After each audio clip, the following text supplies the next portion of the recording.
So I wanted to make a video explaining my animation process for anyone who saw the reprogrammed concept trailer and wondered how I get from a blank canvas to a full shot.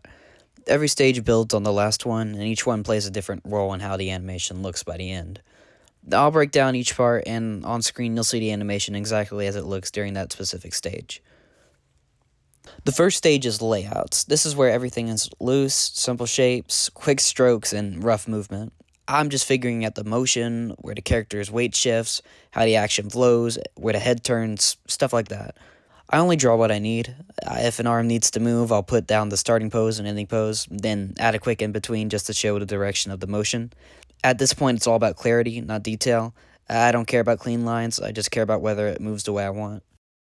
Cleanup is where the animation actually starts to look like the character. I redraw the rough poses with cleaner, tighter lines.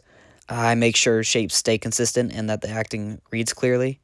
Because I've drawn these characters so many times, I don't need guides or reference sheets. I just tighten the proportions and details until it looks right. Cleanup is basically the polished blueprint for everything that comes next. Once the cleaned key poses are in place, I add the in-betweens. This is where timing comes to life. I decide how many frames each movement gets, depending on the force, speed, or emotion behind it. If a movement needs to feel snappy, I use fewer in-betweens. If it needs to feel soft or slow, I'll add more. I don't smooth everything out perfectly. Little imperfections make it feel hand-drawn and alive. For coloring, I duplicate the line art and actually paint underneath it. That way the colors stay clean and don't spill over the lines. I fill in the base colors first. Once that's done, everything already looks way more finished. Keeping the colors underneath the lines makes the whole shot way easier to manage. Shading goes on a layer between the colors. It's basically a middle sandwich layer. I use cell shading because it's stylistic and keeps the movements readable. I focus on broad, simple shadow shapes. Clean, not complicated, and because the shading is its own layer, if I need to adjust opacity or warmth, I can do it all at once. Color correction ties everything together. Sometimes the character's colors are too warm, or the background's too bright, or vice versa, so I tweak it so everything matches. It's all small adjustments, but they make a huge difference. A tiny shift can make the scene suddenly look like one cohesive world.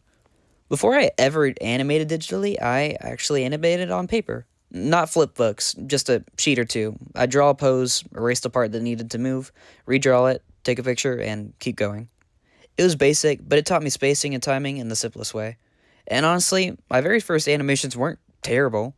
The animation was rough, but the motion was there. After that, I moved to Flip a Clip. That's where I learned everything about digital animation. Timing, onion skinning, frame pacing, cleanup passes, and that concept trailer for Reprogrammed actually ended up being the last thing I ever finished in Flip a Clip. And that's my entire animation process, from the rough layouts all the way to the final product. It's a bunch of steps, but each one adds something important.